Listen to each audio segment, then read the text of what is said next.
আজকে একটা জিনিস আমি আপনাদের দেখাবো, যেটা এর আগে কোনোদিন দেখায়নি, এই রকম ভিডিও কোনোদিন করিনি।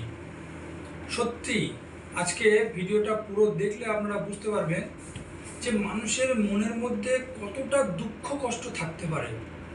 তারপরেও সব কিছু থাকার পরেও মানুষ মুখ দিয়ে যে একটা সুন্দর হাসি দেখাতে পারে, এত কষ্টের মধ্যে থেকেও পৃথিবীতে প্রকৃত মানুষ বলে আজও আছে। আমি টাকা নিতে চাইলাম না, জোর করে টাকা দিতে চাইলেন, কিন্তু আমার জন্য এই কন্ডিশনে টাকা একদমই না নেওয়া উচিত বলে সেটা আমার মনে হয়। যাই হোক, পুরো ভিডিওটা দেখুন, কন্ডিশনটা কি আপনারা বুঝতে পারবেন।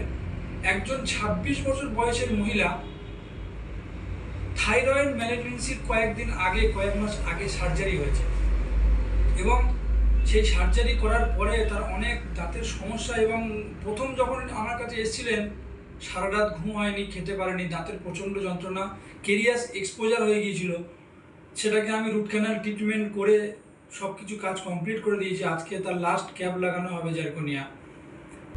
মানুষ এত কষ্টের মধ্যেও যে মানুষের মধ্যে যে এত ভালো ফিলিংস, মানুষের এত পিওর মন, এটা আমাকে সত্যি আজকে নতুনভাবে একটা শক্তি দিয়েছে, নতুনভাবে প্রেরণা দিয়েছে যে মানুষের মধ্যে থেকে মানুষের কাজ করে মানুষের ফিলিংসটাকে বুঝে চলা, নতুন জীবন যেন নতুনভাবে আমাকে উজ্জীবিত করেছে।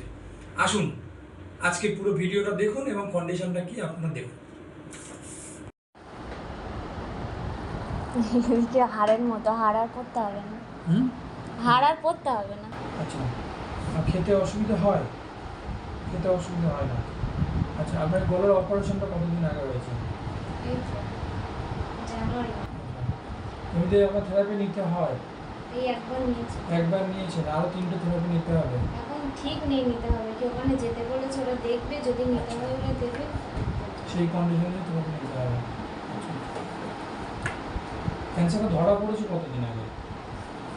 কতদিন না, ডিসেম্বরে অপারেশন হয়েছে। হ্যাঁ, ডিসেম্বরে ওই অপারেশনে ওকে ধরা পড়েছে, বললে ফেব্রুয়ারিতে 25 আর 26। সার্জারিটা কোথা থেকে করানো হয়েছিল? পিজি। পিজি হসপিটাল থেকে।